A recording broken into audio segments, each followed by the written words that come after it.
Thank you very much for your kind introduction, and thank you to the Egyptian Fertility Sterility Committee led by Professor Gamal for having invited me here. There is going to be a lot of overlap between the previous speaker and my talk, and I have named my talk as a window to a man's health, the sperm DNA fragmentation test that we do.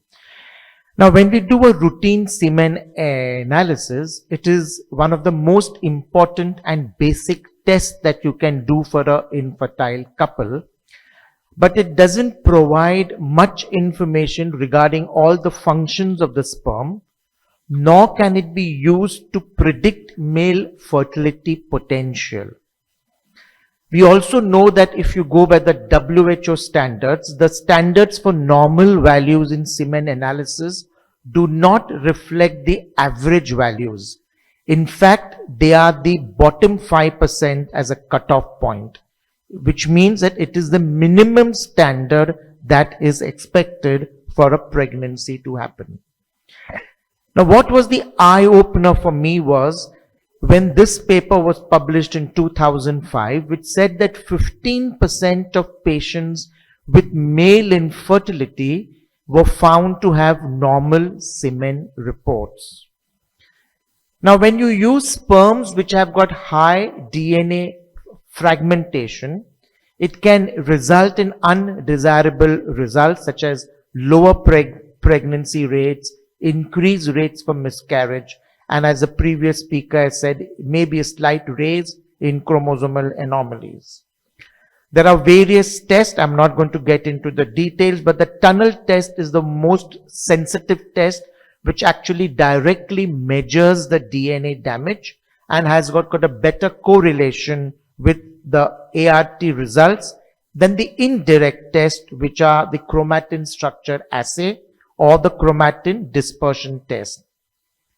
It was seen that when tunnel test was performed, the DNA fragmentation was higher in the male partners of couples who had experienced recurrent miscarriages than in general population or even amongst normal fertile men. And in our unit, when patients are referred for recurrent pregnancy loss, we have started adding DNA fragmentation to the armamentarium of tests that we perform. Now, this is a small study for 100 men who had a previous IVF failure elsewhere and were referred to us, and the IVF was done for some female factor. When we did the sperm DNA fragmentation for these men of these 100 women, we found that 66% of them had normal sperm counts, but the DNA fragmentation was markedly raised with an average of 34%. In the men, 33% had got low sperm counts, and the DNA fragmentation was still further raised in those. So these were cases where the semen report was considered normal, and IVF was done and it had failed, and they were referred to us.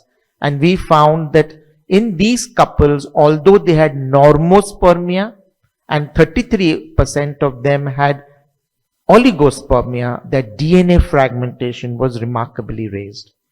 When we split the oligospermia into mild 22 of them and severe and moderate 11 of them, we found that the DNA fragmentation in the severe and moderate oligospermia went as high as 50%, plus minus 23%. So these were patients in whom there was no mention of male factor contributing to the failure, and this came as a rather surprise to them and also to us. When we looked at the asthenospermia, we had 9 of them where the motility was severely affected. Again, in the severe and moderate asthenospermia, the DNA fragmentation was as high as 85%.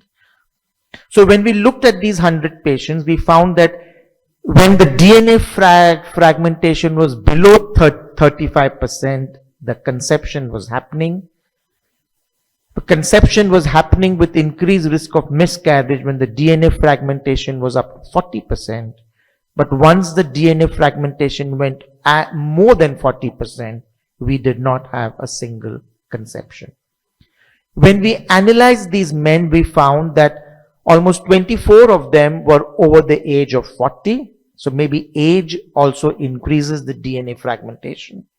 21% were diagnosed as diabetics. 12% of them had unknown hypertension. 4 of them had thyroid problems, of which 3 of them had hypothyroid and 1 was diagnosed as hyperthyroid. Obesity with a BMI of more than 30 was found in 9. Smoking more than 25 cigarettes a day was found in 20. More than 6 units of alcohol per week were in 6. Infections, HIV and HBsAg was in 5. Varicocele on examination was found in 15 of them, and deranged lipids were found in 8. So maybe these were the comorbidities which were causing an increase in the DNA fragmentation, which was not getting necessarily reflected in their semen analysis. So first is lifestyle modifications. We know obesity, diabetes, and environmental and lifestyle factors like smoking and alcohol are known to increase fragmentation. Simple solutions of wearing loose underwears, avoiding hot environments, steam, saunas are simple measures to reduce DNA fragmentation. Infection is one which will increase the ROS, the reactive oxygen species, which is known to increase DNA fragmentation or damage. And genital tract infection and inflammation is found in 18 to 35% of male infertility. Treatment is very simple, minimum of 2 weeks of antibiotics, and in some cases 6 weeks if they are resistant, to reduce the WBCs, reduce the ROS, with the hope that the DNA fragmentation will also reduce. We speak about oral antioxidants therapy, and we all prescribe this in the hope that we are trying to give the patient some benefit. We all know that oxidative stress is an important factor that will increase DNA fragmentation. And as the previous speaker said, there isn't any large studies to show that antioxidants really help. But we know that vitamin C, vitamin E, which are cheaply and freely available, along with selenium, CoQ10, N-acetylcysteine, zinc, and L-carnitine, have shown in certain studies to be effective. Important is it has to be given for a minimum of 90 days, because we know that the spermatogenesis will take around 84 to 87 days to see any real effect of this. So we conducted a study of 300 subfertile men. We had 30 from each center, so 10 centers participated in this across India. The men were supposed to be between 25 to 45 years of age with either oligospermia, asthenospermia, or teratozospermia. Any men with azoospermia, vasectomy, undescended testes, prostatic cancers, varicoceles, general endocrinological diseases, or with history of cryptorchidism or genital obstruction. In our country, we have large amount of tuberculosis. These all were excluded from the study. Enrolled subjects were randomly assigned to either receive a combination of antioxidants or placebo. They were assessed on day 0 with a semen analysis which was done in the unit, but the DNA fragmentation was done in a centralized lab. So we had one report which was done in a centralized lab to remove any biases. And then these patients were assessed again on day 90 of treatment.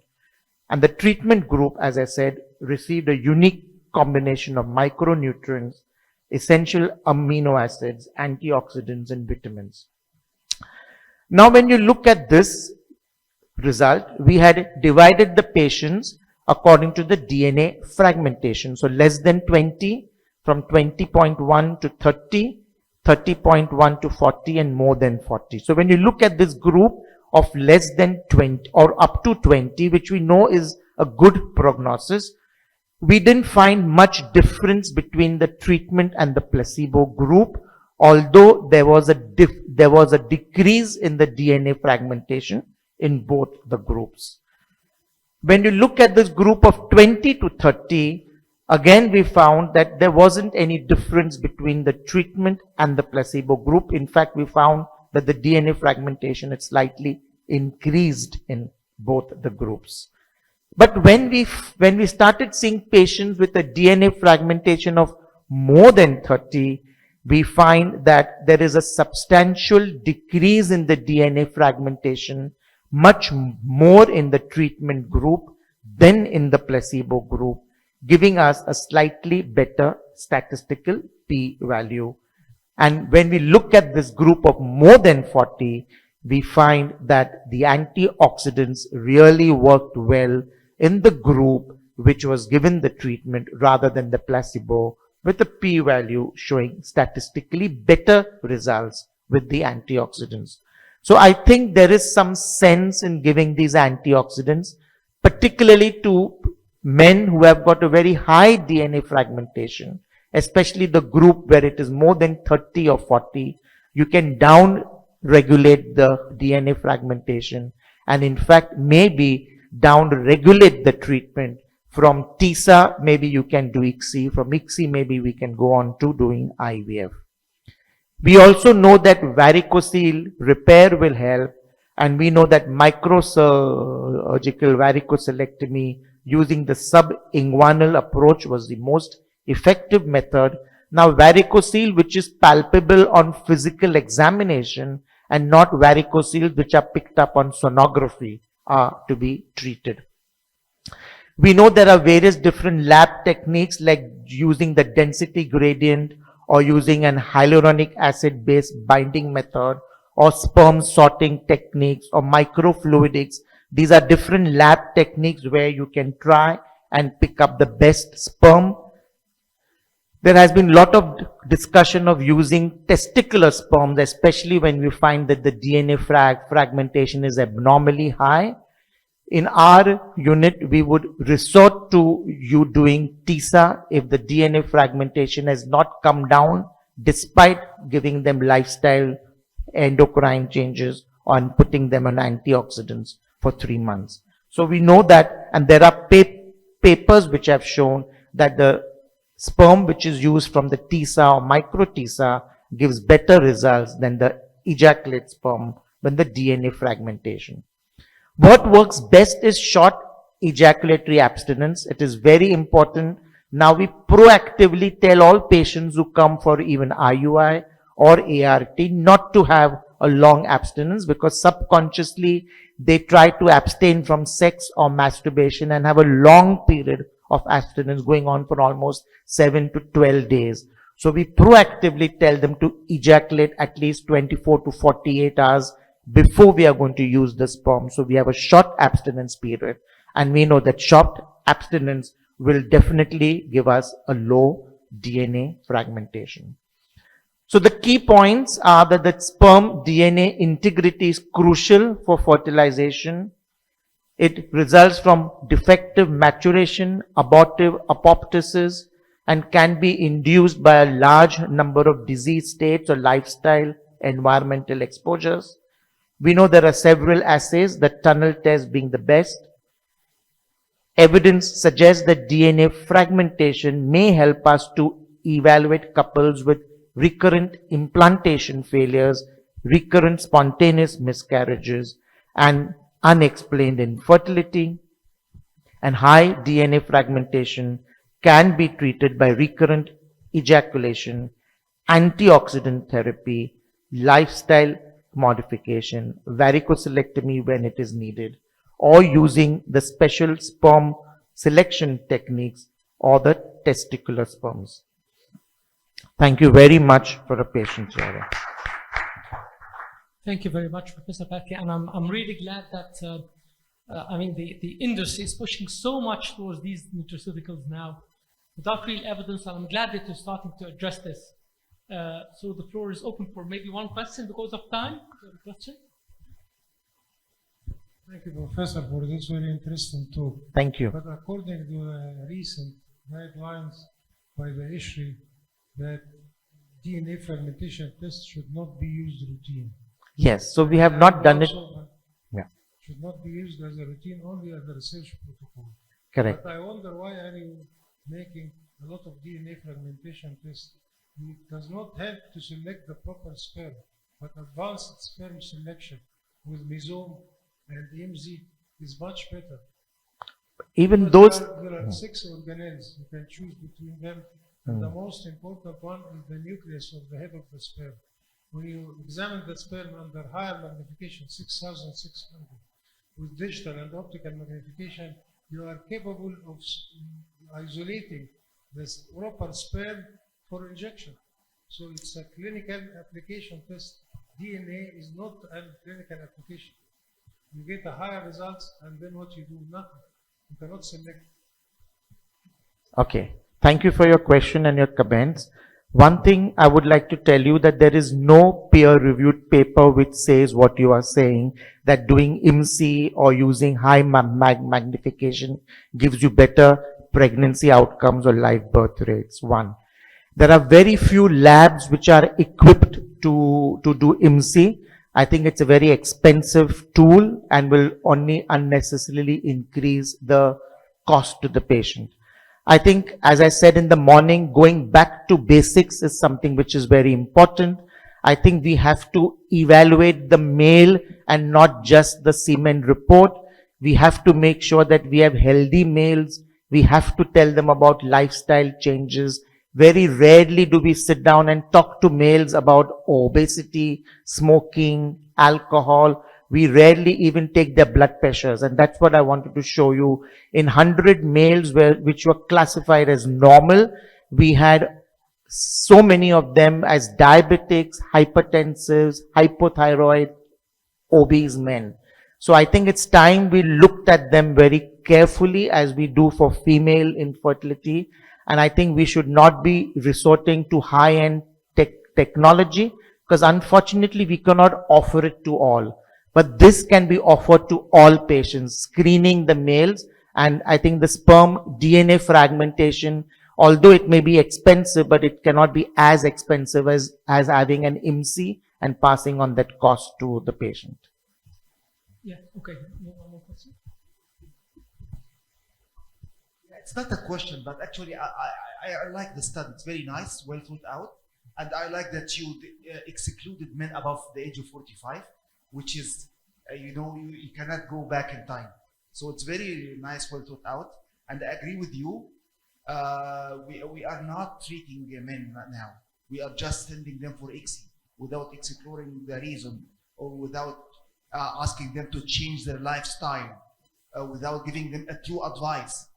And believe me, sometimes you don't need to send them ICSI. You just need to do lifestyle, to look for Correct. comorbidities and treat them.